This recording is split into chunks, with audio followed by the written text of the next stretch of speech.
స్టార్టింగ్‌లోనే మనకి ఈ స్టోరీ మొత్తం 1960s, 70s ఆ టైంలో జరుగుతున్నట్టు చూపిస్తారు. ఒక విలేజ్‌లో జరుగుతుంటుంది.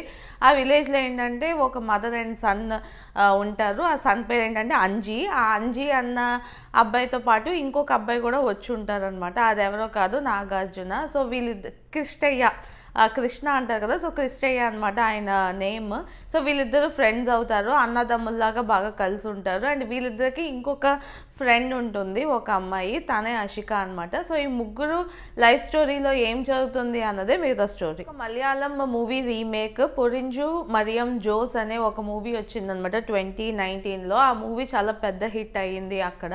అండ్ క్రిటిక్స్ వైజ్ కాకుండా జనాల్లో కూడా చాలా మంచిగా వెళ్ళిన మూవీ అనమాట అది. దానిలో మనం మెయిన్గా ప్లాట్ చూసుకున్నట్లయితే వీళ్ళు ముగ్గురు కూడా టైటిల్లో ఉన్నట్టే వాళ్ళ ముగ్గురు పేర్లు అనమాట. ముగ్గురు ఒకే విలేజ్లో ఉంటారు. మంచి